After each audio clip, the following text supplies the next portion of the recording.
Rápido, rápido.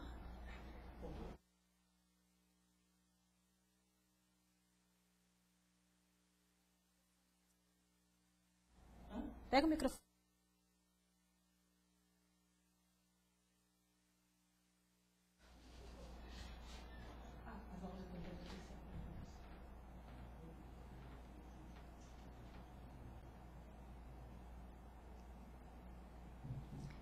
Boa noite, o programa Direito.com está no ar no canal da UpTV. Todas as segundas-feiras, às 21 horas, você assiste aqui um programa Direito.com, onde levamos interatividade, informação para os nossos teleinternautas. Você pode fazer perguntas, nós temos sempre vários convidados das demais áreas do direito e você pode fazer sua pergunta, mandar sua sugestão, fazer uma reclamação e por que não. Aqui sempre no programa Direito.com, o nosso site é o uptv.com.br.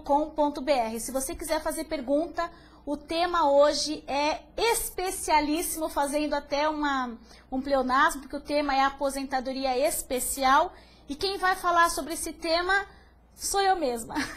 Eu trouxe aqui um livro que eu estou lançando amanhã, que é o livro Aposentadoria Especial, que eu acabei de publicar.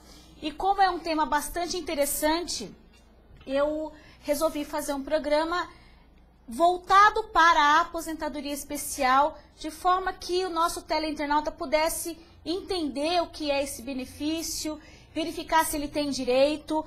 Nós já temos várias perguntas aqui que foram feitas pelo Facebook. Quem quiser fazer pergunta, entra na minha página no Facebook, Adriane Bramante, @uol.com.br, o Adriane Bramante, no próprio Facebook. Pode me mandar pergunta que eu estou online respondendo para vocês que tiverem dúvidas sobre esse tema de aposentadoria especial.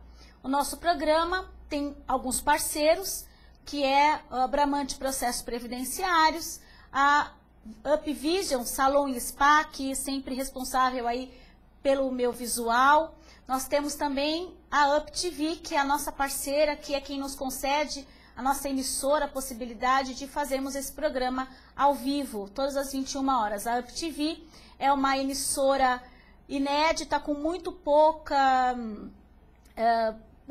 emissoras nesse formato de internet, de TV web.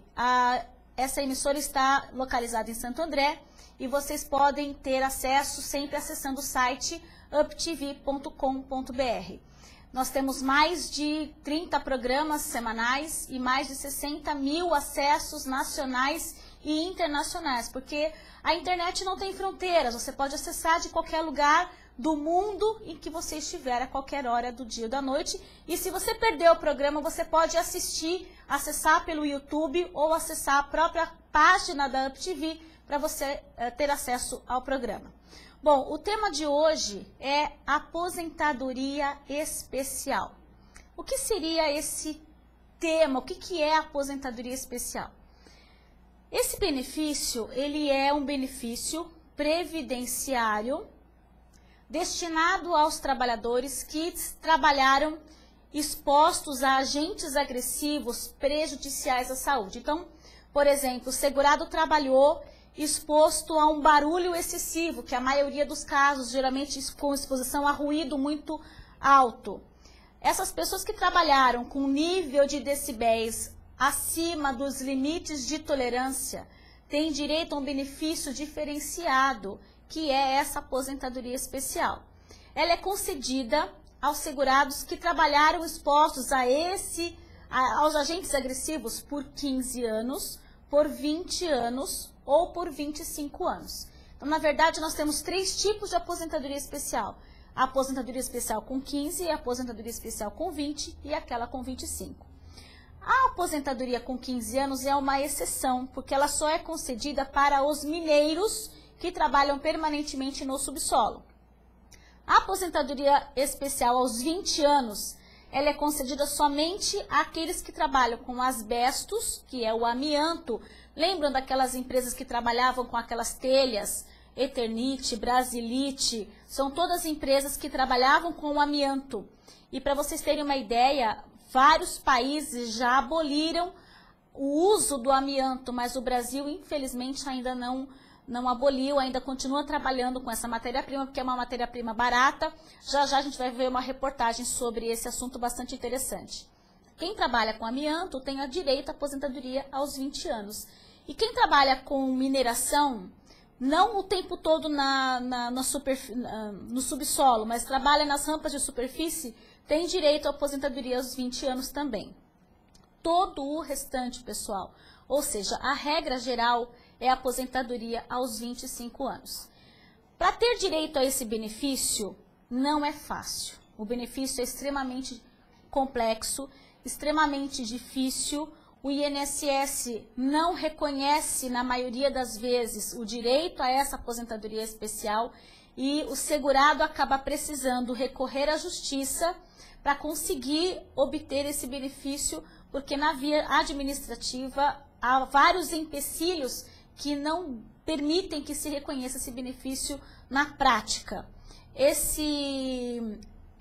aposentadoria, esse benefício, ele é concedido quando o segurado tem exposição a esses agentes agressivos que a lei previdenciária determina como agentes físicos, agentes químicos e agentes biológicos ou associação de agentes.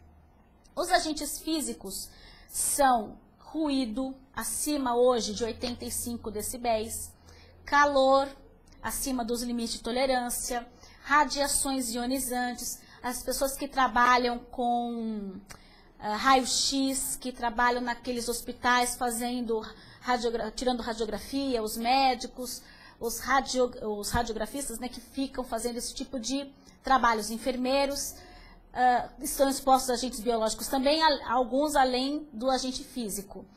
Nós temos também, como agentes físicos, a trepidação, que hoje é chamada de vibração. Quem está exposto à vibração hoje são os motoristas de caminhão, os motoristas de ônibus, porque eles têm uma vibração o tempo todo naquele exercício do trabalho de dirigir, né? Há uma vibração quase que imperceptível no organismo humano e isso causa, sim, um prejuízo à saúde. A umidade, enfim, há vários agentes agressivos que são considerados agentes agressivos do tipo físico. Há também agentes agressivos químicos. Aqui em São Paulo tem muitas empresas que trabalham com agentes químicos, não só em São Paulo, mas principalmente aqui. Nós temos empresas que trabalham, por exemplo, com tintas, com vernizes, com fabricação de tintas, com fabricação de vernizes, Souvenir, Sherwin Williams, Tintas Coral, BASF, todas elas trabalham com agentes químicos e dependendo do contexto, esses agentes químicos podem ser considerados e são considerados prejudiciais à saúde, porque há uma exposição, por exemplo, a benzeno, cádmio, chumbo, cloro, hidrocarbonetos. Todos esses agentes químicos causam prejuízo à saúde e dão direito ao segurado à aposentadoria especial quando ele completa 25 anos de trabalho exposto a agente agressivo. Tem que observar o seguinte, não é exigido que o segurado trabalhe 25 anos na mesma empresa, que esse trabalho seja ininterrupto, não. É preciso que o segurado tenha completado o tempo mínimo de 25 anos de tempo especial para ter direito à aposentadoria especial. Então, por exemplo, ele pode trabalhar na empresa A por 5 anos, depois na empresa B por mais 10, depois na empresa C por mais 5, depois na outra empresa D por mais 5, completa aí 25 anos e pode obter o direito à aposentadoria especial. Os agentes, já falei dos agentes físicos, já falei dos agentes químicos e os agentes biológicos são aqueles que são destinados aos profissionais da saúde que trabalham expostos a agentes biológicos. Expostos a agentes biológicos são os micro-organismos vivos, as pessoas que trabalham com vírus, com bactérias, com protozoários, com fungos. Não tem como você prever a quantidade de vírus. Quantos vírus tem aqui nesse ambiente? Eu não sei. A exposição aos agentes biológicos, pela própria natureza da atividade, é que caracteriza a atividade especial dos profissionais da saúde. há uma grande dificuldade hoje desses profissionais obterem o direito à aposentadoria especial na via administrativa, porque o INSS tem uma visão de reconhecer que só tem direito à aposentadoria especial se o enfermeiro, se o profissional da saúde trabalhar permanentemente dentro da ala de doenças infecto-contagiosas, ou seja, a Previdência entende que só vai ter direito à aposentadoria especial aquele enfermeiro que estiver segregado, trabalhando numa área separada, que cuida só de doentes e de doenças infecto-contagiosas e manuseie materiais contaminados exclusivamente dessas áreas. A Previdência entende que as demais alas, as demais áreas do hospital que dão direito à insalubridade em grau médio ou baixo, né, no grau leve, não dá direito à aposentadoria especial por exposição aos agentes biológicos. Há uma grande dificuldade, portanto, do segurado na via administrativa obter esse benefício, como eu já disse.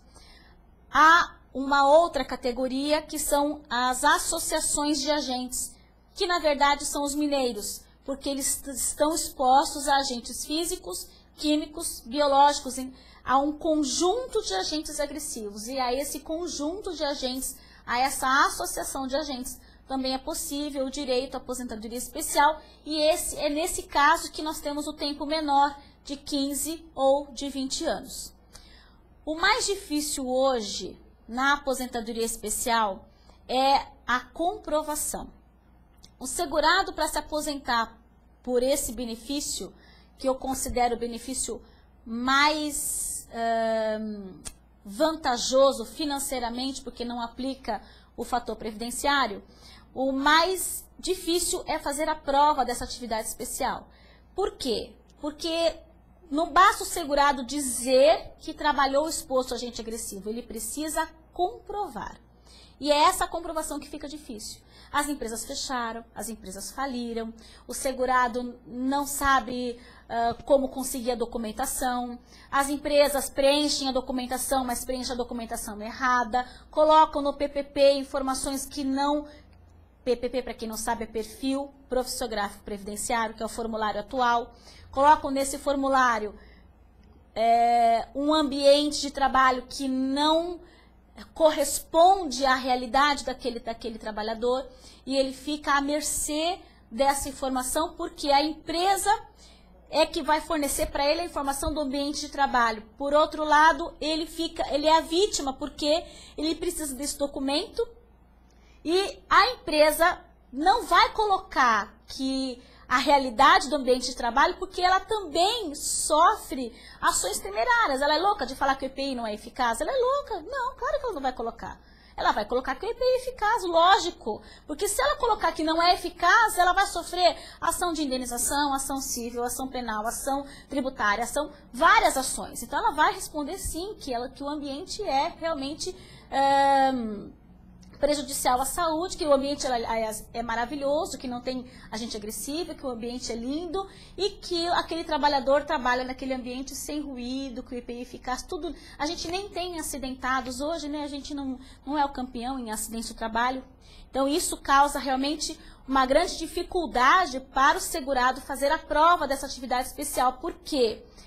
Quando ele quer buscar esse benefício, depende dele a prova dessa atividade. É ele que precisa correr atrás dos formulários, ele que precisa correr atrás das empresas. Quando as empresas fecham, na justiça tem alguns mecanismos possíveis de se fazer a prova. Então, tudo isso leva o segurado, muitas vezes, a desistir do benefício, muitas vezes a tentar a aposentadoria por tempo de contribuição, que seria um plano B. Ele não tem a aposentadoria especial, mas ele pode converter os períodos que ele conseguiu das empresas para aumentar o tempo dele e se aposentar com um tempo menor, que no caso seria a aposentadoria por tempo de contribuição. É possível, mas não é tão vantajoso como a aposentadoria especial, porque a aposentadoria especial, ela não aplica o fator e ele não tem nenhum tipo de redução. Já quando o segurado não consegue atingir os 25 anos de tempo especial, ele precisa, com os períodos que ele conseguiu de insalubridade, ele consegue aumentar o tempo dele e, com isso, diminuir o tempo faltante para a aposentadoria. Isso realmente é muito complicado e ele acaba conseguindo aposentadoria por tempo de contribuição ao invés da aposentadoria especial com a qual ele teria direito. Mas a gente vai seguir aqui. Eu tenho várias perguntas de internautas que escreveram. Se você tiver pergunta, mandem para mim pelo site da UpTV ou pelo Facebook, Adriane Bramante. Eu já vou respondendo as perguntas aqui, porque realmente hoje o programa está imperdível, cheio de perguntas para a gente responder com relação à aposentadoria especial. Eu tenho aqui a pergunta da Ana Paula Diniz Cardoso. A pergunta dela não fala especialmente da aposentadoria especial. Eu acho que fala, talvez, da questão do trabalho rural. Mas eu vou responder mesmo assim. A Ana Paula Diniz diz o seguinte: gostaria de saber sobre a questão dos documentos do marido servirem de prova para aposentar a esposa, quando esta não os tem. Nesse caso, eu estou imaginando, Ana Paula, que você vai usar os documentos do marido para servirem de prova para a esposa quando se fala de trabalho rural, em que eu busco a prova do rural do marido para a prova da mulher. Isso é muito comum na aposentadoria rural ou na aposentadoria por tempo de contribuição, em que eu tenho o tempo rural anterior, porque as mulheres antigamente não era colocado na carteira que a mulher era lavradora, ou não era colocado na certidão de casamento que a mulher era agricultora, era lavradora. O que mais comum era que a mulher era a doméstica, ela trabalhava no lar, mas não que ela era a lavradora. E a jurisprudência do STJ tem reconhecido, sim, que é possível utilizar os documentos da esposa, os documentos do marido como prova, como início de prova material para fazer a prova em relação ao marido, tá? Em relação a ela, a esposa. Obrigada, viu, Ana Paula, pela sua participação. O Fabrício Balieiro fez uma pergunta bem capciosa. Obrigada, Fabrício, pela sua participação. Ele pergunta o seguinte: a minha dúvida é sobre o tempo averbado do INSS para regime próprio. Tempo esse elaborado em atividade especial médico antes de 95. Então, para quem não sabe, o período especial de médico, nesse caso aqui, por que ele está falando até 95? Porque até a Lei 9.032, de 28/4/95, nós tínhamos enquadramento por atividade profissional. Então, o segurado, quando trabalhava, o fato dele exercer aquela categoria profissional já era por si só especial, independentemente dele comprovar os agentes agressivos. Ele precisava provar que ele pertencia àquela categoria profissional, porque havia uma presunção absoluta de que esse trabalhador tinha direito ou tinha exposição a agentes agressivos. Ele precisava provar que ele pertencia àquela categoria, porque os agentes agressivos eram presumidamente considerados inerentes àquela função. Então, o médico era especial, sim, até 95. Ele deverá ser majorado pelo regime próprio ou pelo regime geral. Existe um parecer conjunto que fala apenas em reconhecimento por parte do INSS e que o regime geral é que teria que fazer a majoração do tempo. Aqui nós temos duas situações: a aposentadoria do regime geral, que é essa que eu estou falando para vocês, e a aposentadoria do regime próprio. O Fabrício está dizendo que o segurado trabalhou no regime geral antes de 95 e ele quer levar esse período especial para o regime próprio. Quem é que deve majorar? Por que majorar? Porque ele vai converter esse tempo que ele trabalhou lá atrás para se aposentar no regime próprio. Quem deve majorar é o regime geral. A certidão, a CTC do regime geral, já deve vir com a conversão do tempo, porque, na verdade, ele trabalhou no regime geral, e é no regime geral que está a conversão do tempo, e não no regime próprio. Aliás, essa questão da conversão do tempo ainda não foi nem definida, porque o regime próprio não tem regulamentação. Então, se ele trabalhou no regime geral, e se no regime geral o regime geral que tem a 8.213, que tem as regras para a aposentadoria especial. E os fatores de conversão, que estão lá no artigo 70 do decreto 3048, atualizado, de hoje, né? É o regime geral que tem que fornecer essa certidão. Eu estive dando uma aula em Curitiba, e a informação que eu tive, e não foi mais de uma vez, é que o INSS de lá, parece que do Paraná inteiro, reconhece a atividade especial na via administrativa para efeito de certidão de tempo de contribuição, para você levar isso para o regime próprio já averbado. Porque quando ele expede essa CTC, Fabrício, ele faz a compensação financeira, porque tem uma lei da compensação financeira que é 9796 de 98. Então, precisa dessa compensação financeira que é feita pelo regime geral, que tem essa regra de conversão, tá bom? Espero ter respondido a sua pergunta e obrigada pela sua participação. A Paula Assunção também participou do nosso programa, está participando aqui. Boa noite, Paula. O meu questionamento é sobre as más notícias de que não é mais possível realizar a conversão de tempo comum, em especial, a partir do conversor 071 antes de 95. A turma nacional manifestou-se negativamente, informando que só valem as regras de quando a pessoa cumpre todos os requisitos para a aposentadoria. Mas isso é uma afronta ao argumento de que o tempo reage ao ato. Além de ser mais uma grande perda para os trabalhadores que precisam de pouco tempo para fechar os 25 anos, realmente não será mais possível essa conversão? Paula, eu entendo que é possível sim. Penso que foi um equívoco da turma nacional. Tanto é que, no meu livro, já fazendo a propaganda aqui, tem uma decisão muito boa do Sul, do TRF da 4ª Região. Se você quiser anotar o número do processo, anote aí. É apelação civil 500-4349-32-2012 404-7100 do Rio Grande do Sul. Vou repetir, 500-4349-32-2012 404-7100. Essa decisão, ela dá um show de conhecimento sobre conversão de tempo e como que isso funciona na regra previdenciária. E ela diz o seguinte, não sei se você se lembra, mas nós tivemos já uma decisão do STJ com relação à conversão até maio de 98.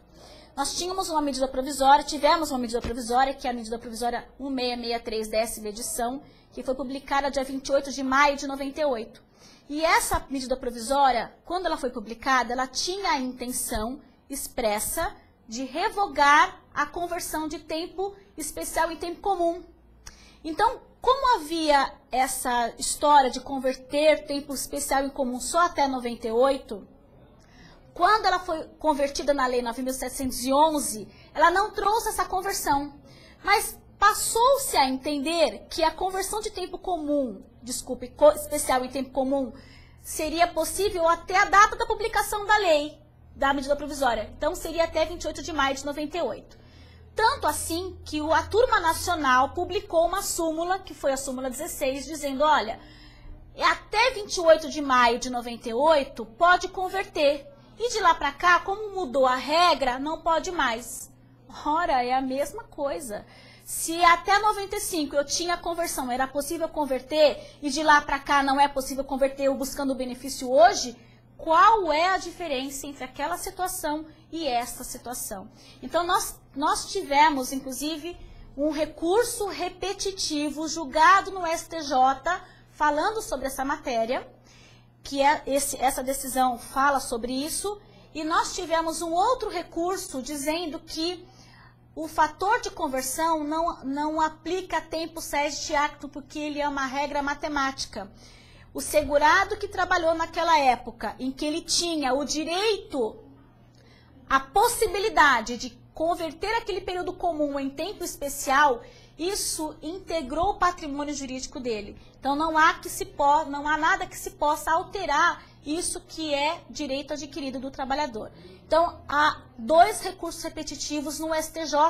Então, a discussão, na verdade, é o seguinte: você não pode entrar com esse tipo de ação de fator de conversão 071 ou 083 se for mulher, se o processo discutir essa matéria no Juizado Especial Federal. Fuja do juizado, vá para a Justiça Federal, porque lá é possível você subir esse recurso para o STJ com essas discussões favoráveis aí. Ah, professora, mas o seu processo já está, meu processo já está no juizado. O que eu vou fazer? Além de sentar e chorar, né? Mas dá para você entrar com um recurso que se chama incidente de uniformização para... Primeiro você vai entrar para a turma nacional, porque não pode pular, né? Você tem que entrar com a contra a turma nacional, para a turma nacional, mencionar esses recursos repetitivos e depois, não sendo possível subir, porque já tem uma decisão da turma nacional sobre isso, você vai entrar com um incidente de uniformização para o STJ, que também é possível, com base no artigo 105F da Constituição Federal, tá bom? Tem um livro muito bom chamado Recursos Cíveis, do José Antônio Savares, que fala como é que faz esse procedimento de recurso, tá bom, Paula? Boa sorte para você e não desista não, tá? A Maria Inês Santos pergunta, professora, tem um pedreiro que desde 76 está na mesma função, pedreiro e mestre de obras. Consigo enquadrá-lo como especial todo o período ou só parte? O pedreiro não tem enquadramento pela função de pedreiro. Eu até separei aqui, tem uma súmula já da Turma Nacional, que é a súmula 71, que ela fala o seguinte: o mero contato do pedreiro com o cimento não caracteriza a condição especial de trabalho para fins previdenciários. Então, o pedreiro por si só não teria reconhecido essa atividade especial, mas até 97, se você provar que ele está exposto ao cimento, à poeira, ao cal, até 97 é possível. Todo o período não é possível não, tá bom, Marinês? Um abraço para você, obrigada pela sua participação. A Vanessa Senzi, boa noite, Vanessa, lá de Porto Alegre, obrigada pela sua pergunta. Ela pergunta o seguinte: o segurado que trabalha exposto a agentes nocivos, cujo tempo de serviço será considerado especial, e que tiver se afastado por auxílio-doença acidentário por um fato ocorrido no trajeto para o trabalho, terá esse tempo considerado como especial. Já um outro colega afastado por auxílio-doença comum, que não foi o acidentário, não terá esse tempo considerado. Não há aí uma contrariedade aos primados do direito previdenciário, pois os dois segurados se afastaram involuntariamente por um infortúnio em ambos os casos? Estará sendo penalizado adiante só porque não tem natureza acidentária, mesmo quando se tratar de acidente atípico, que nada tem a ver com o agente ou trabalho, assim como quando das férias, que é considerado também para fins de contagem, não há uma violação à isonomia? Vanessa, entendo que sim. Há uma discussão sobre isso e você tem a sorte de estar no TRF4, lá em Porto Alegre, e o TRF4 tem um entendimento diferente dessa questão de auxílio-doença acidentário previdenciário. Eles entendem que, se ao período do afastamento a atividade do segurado era especial, ele vai ser considerado especial independentemente de ser auxílio-doença acidentário ou auxílio-doença previdenciário. Há precedentes sobre isso, claro que não são precedentes majoritários, mas estão seguindo nesta linha, porque o segurado não tem culpa de ter um benefício, de ter tido uma incapacidade para o trabalho, não pode ser penalizado por ter sido um acidente ou não. Então, há uma discussão nesse sentido de que fere o princípio da isonomia, sim. E, além disso, a lei previdenciária em nenhum momento fala dessa divergência. O que está falando é o decreto. Então, quando o decreto extrapola os limites da lei, você elimina o decreto, né? Porque ele só pode fazer aquilo que a lei determina. Descobriu que os 3 estados estão prevalendo. O decreto também não pode inovar, ok? Artigo 84, inciso 4 da Constituição Federal. O regulamento só pode regulamentar aquilo que a lei determinou, para fiel execução da lei. Nada mais do que isso. Então, confere aí essas decisões do TRF4 falando sobre isso. E tem uma outra questão ainda sobre esse ponto, Vanessa, que é o seguinte. A partir da Lei 9.032, eu não tenho mais diferença financeira entre o benefício acidentário e o benefício previdenciário. Eu tenho apenas os reflexos no direito do trabalho. O direito previdenciário, o acidentário ou previdenciário, ele é 91% em ambos os casos. E a lei fala auxílio-doença. Ele não fala auxílio-doença acidentário ou auxílio-doença previdenciário. Ele fala simplesmente auxílio-doença lá no artigo 59. Então, dá uma buscada sobre isso, que a questão é bem interessante. A Rosemary Nogueira. Rose, que prazer tê-la aqui no Facebook fazendo pergunta e participando do programa. Viu? Um grande abraço para você, que saudade. Minha dúvida sobre duas questões. Engenheiro elétrico com 12 anos de trabalho, com equipamento elétrico, eletrônico, e mais 12 anos na área eletrônica de projetos. E hoje leciona há 10 anos na rede particular superior. Como fica a aposentadoria?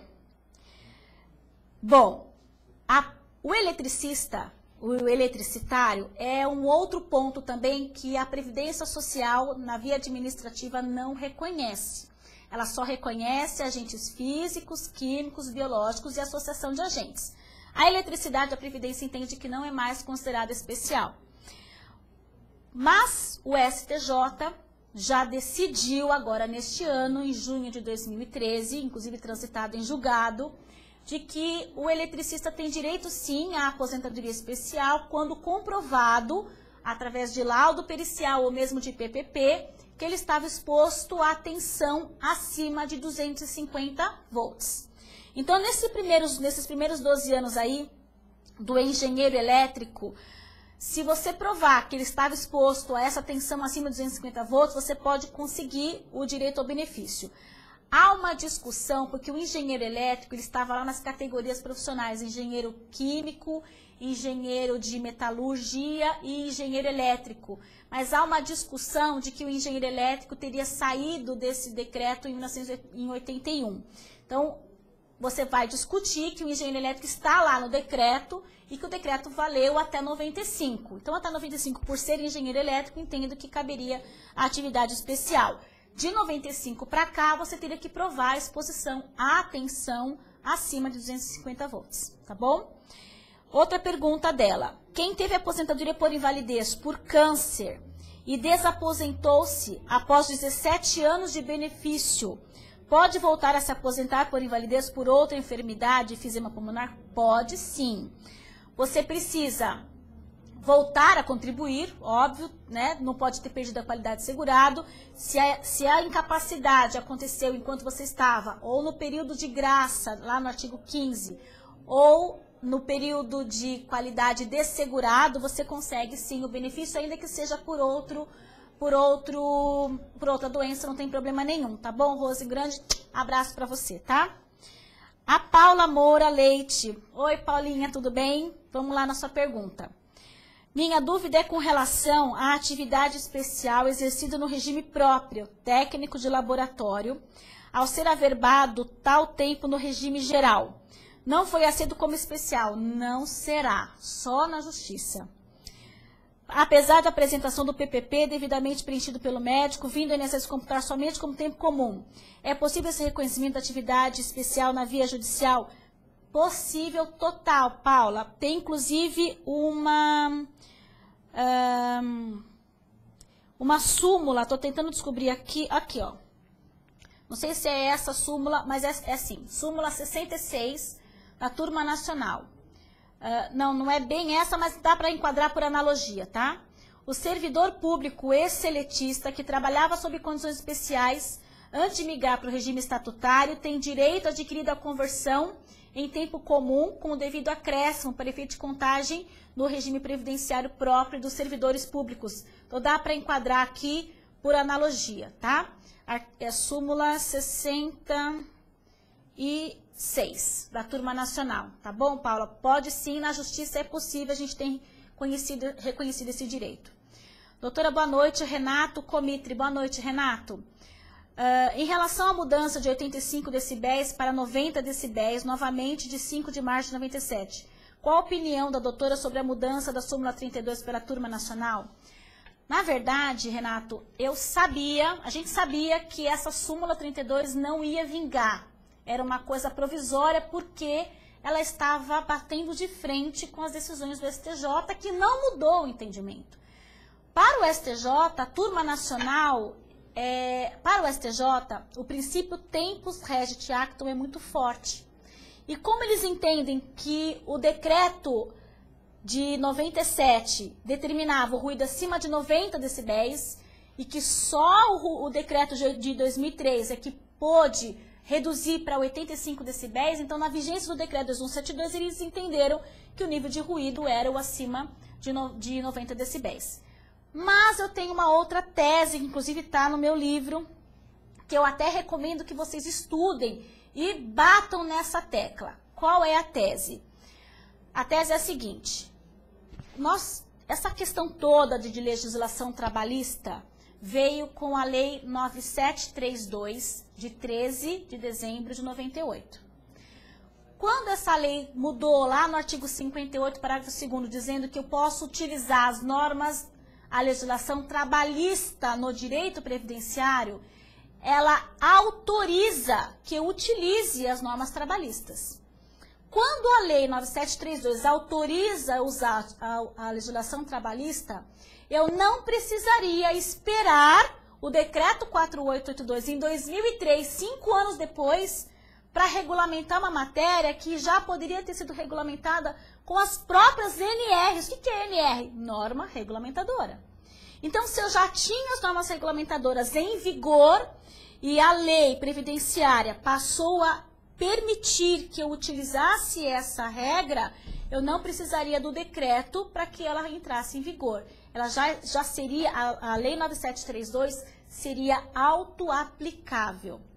Por essa razão, eu tenho defendido a tese de que entre 6 de março de 97 e 13 de 12 de 98, que dá um pouquinho, dá um ano e meio mais ou menos, eu teria o ruído de 85, acima de 90 decibéis. Mas a partir da 9732, eu já poderia utilizar o 85 decibéis por força da própria lei, que é auto-aplicável. Essa é uma das discussões. Nós temos outra também, e aí, dependendo de como você trabalha isso, a gente tem a possibilidade de dizer também que o regulamento, os decretos, eles são exemplificativos. Nós temos uma súmula dizendo sobre isso, a súmula 98 do extinto Tribunal Federal de Recurso, que fala que o decreto é exemplificativo. Então, se o ruído de 85 decibéis já era prejudicial à saúde, ele teria que ser assim reconhecido, independentemente do decreto dizer 85, 90, 80, porque é uma questão técnica de prejuízo à saúde e não uma questão previdenciária. Então, vai aí essa questão bastante interessante para você, tá bom? Bom, as perguntas do meu Facebook já foram respondidas. Eu vou entrar agora nas perguntas do nosso site, que está aqui bombando de perguntas também. Eu achei que nem fosse dar tempo de responder, no fim acabou sobrando. Viviane Mazotti, de São Paulo. Beijo, Vivi, para você. Obrigada pela sua participação. Como fica a aposentadoria do motorista de ônibus? Alguma chance de comprovar a insalubridade ainda hoje? Vi uma decisão recente que comprovava a exposição a ruído, é isso mesmo? Viviane, é o seguinte, o motorista de ônibus não é mais enquadrado como especial por categoria profissional. Ele enquadra hoje, ele tem que provar a exposição a agente agressivo, físico, químico, biológico.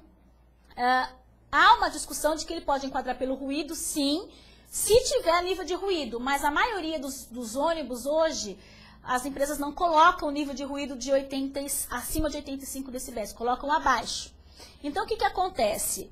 Eles acabam não conseguindo fazer a prova, mas tem decisão favorável do motorista de ônibus, não pelo ruído, mas pela vibração. Já tem decisões judiciais reconhecendo o adicional de insalubridade por exposição do motorista de ônibus à vibração. Então, a tese é por aí, não só por exposição ao ruído, tá bom? Obrigada, Vivi, pela sua participação, viu?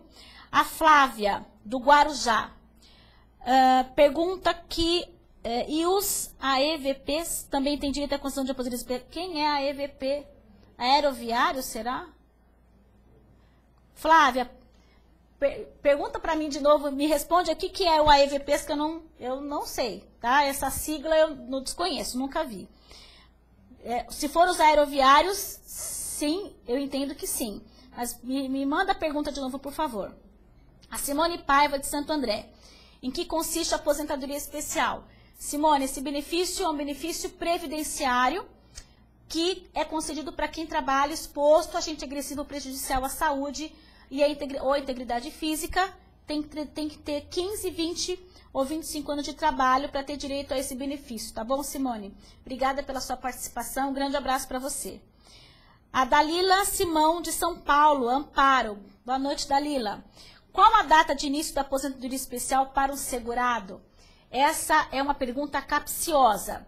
Por quê? Porque o direito à aposentadoria especial, o início do benefício, está lá no artigo 49 de 8.213, e a data do requerimento administrativo. Só que tem havido algumas decisões que reconhecem que a data de início é na data da sentença. Por quê? Errado, porque eles entendem que se ele continuou trabalhando naquela atividade especial, ele não pode cumular aposentadoria com trabalho, porque ele não pode continuar trabalhando na atividade especial. Então, alguns juízes equivocadamente têm trazido o início do benefício para a data da sentença, o que evidentemente não é correto, porque o segurado não tem culpa do indeferimento do benefício previdenciário. Ele tem que ser concedido lá atrás, como se tivesse uma natureza de dano material, esse valor de atrasado, mas ele tem que receber retroativo desde a data que ele ingressou com o pedido na via administrativa. O Saulo, de São Paulo. Boa noite, Saulo. As atividades realizadas pelos engenheiros sujeitos ao risco elétrico são consideradas especiais? Como eu disse, Saulo, sim, até uma determinada data. Os engenheiros elétricos, por função, até 28/4/95, data da vigência do decreto 53.831 de 64. Até 95, ok. De 95 para cá, só se houver exposição a tensão acima de 250 volts. Tá bom, Saulo? Obrigada pela sua participação, viu? A Francisca Adriana, de Natal. Oh, Natal, que delícia! Obrigada pela sua participação, viu, Francisca? Seja bem-vinda, gostaria de assistir, sim. Obrigada, viu, Francisca, pela sua participação. A Viviane. Essa pergunta eu já respondi. O Tiago, de São Caetano. Uma vez concedida a aposentadoria, ela pode ser anulada? Veja, anulada, se houver vício, pode. Se o benefício foi concedido de forma equivocada, se ele foi concedido de forma irregular, ilegal, a Previdência pode sim anular o benefício, tá? Ela pode cessar o benefício e anular aquele ato administrativo que concedeu o benefício de forma equivocada. O que a Previdência não pode é cessar o benefício, suspender o benefício sem o que a gente chama de devido processo legal. Tem que cumprir algumas regras. Então, a gente parte da premissa de que primeiro tem que haver uma informação para o segurado que o benefício vai ser cessado, ele tem que dar o direito a ele de contestar, de se defender, de recorrer até a última instância. E se lá na frente esgotaram-se todas as vias de recurso e realmente não teve mais defesa, então aí, neste caso, finalizado tudo, ele pode cessar o benefício se ficar provado que o benefício foi concedido de forma irregular, tá bom? Mas ele tem que cumprir esse devido processo legal. Simplesmente cessar por cessar, ele não pode não, tá, Tiago? Obrigada aí pela sua participação. O Gustavo, de Santo André. Boa noite, Gustavo. Ele pergunta o seguinte: o que é considerado trabalho permanente? Ótima pergunta, Gustavo. Não tem na lei nada que fale do conceito de trabalho permanente. Essa questão da permanência, ela está voltada para a questão, não da jornada de trabalho, mas de uma exposição permanente suficiente para que haja uma nocividade para o trabalhador. Então, por exemplo, agente biológico, profissionais da saúde. Eu preciso que o segurado prove exposição durante as 8 horas da jornada de trabalho para que ele possa vir a sofrer ficar acometido de algum prejuízo à saúde, de alguma doença, uma agulha em 1 minuto, em 1 segundo, pode prejudicar a saúde dele, provocar, contaminá-lo com HIV e tudo mais. Então, há determinadas atividades que, independentemente do tempo, eu preciso que ela seja suficiente para causar a nocividade. Um outro exemplo, um segurado com exposição ao nível de ruído de 95 decibéis. Ele só pode ficar exposto 2 horas, está lá na NR15, anexo 1. Se ele trabalhar 4 horas, veja que eu tenho uma jornada de 8. Se ele trabalhar 4, você concorda que ele já está exposto pelo tempo suficiente para lhe causar um prejuízo à saúde? Então, isso é que é permanência. É uma exposição pelo tempo suficiente que lhe possa causar esse prejuízo à saúde. Isso que significa permanência. É bem técnico, isso bem complicado, mas você vai encontrar mais respostas com a saúde e medicina do trabalho, tá bom? O Valdomiro de Santos. Nossa, Valdomiro, boa noite. Sou marítimo, trabalho embarcado e tenho 53 anos. Tenho direito à aposentadoria especial? Nossa, tem. A aposentadoria do marítimo, ela é uma outra forma de aposentadoria. O ano marítimo tem 255 dias em relação ao ano normal, que é 365. Então, existe um fator de conversão para o período embarcado, que é de 1,41. Eu precisaria de mais uma aula inteira aqui para falar desse benefício. Há uma discussão na justiça e na doutrina de que o marítimo só teria direito à aposentadoria com esse tempo diferenciado até a emenda 20, até 16/12/98, que de lá para cá não teria direito mais a essa contagem diferenciada. Mas o marítimo você pode considerar como uma atividade especial, fazendo a conversão do tempo comum especial, e aí há essas duas possibilidades, de converter como marítimo ou de converter como tempo especial para tempo comum, que é uma outra regra, tá? O que não pode, talvez, é misturar essas regras, porque você misturaria regimes jurídicos diferentes, tá bom? Bom, pessoal, as perguntas foram muitas, agradeço demais a participação de todos, foi muito legal. Eu não esperava que tivéssemos tantas perguntas. Eu agradeço a participação dos nossos teleinternautas, agradeço a participação de todos. Amanhã estarei fazendo o lançamento do livro na editora Saraiva, do Shopping São Caetano, aqui em São Paulo. Agradeço a presença de todos, agradeço a presença aqui, nós tivemos plateia hoje, agradeço a presença de vocês, Guilherme, Liliana. Um abraço a todos. Não esqueçam, todas as segundas-feiras, às 21 horas, aqui no canal da UpTV, o programa Direito.com. E a frase dessa semana: tudo que é seu encontrará uma maneira de chegar até você. Chico Xavier. Obrigada, boa noite e até a semana que vem, se Deus quiser.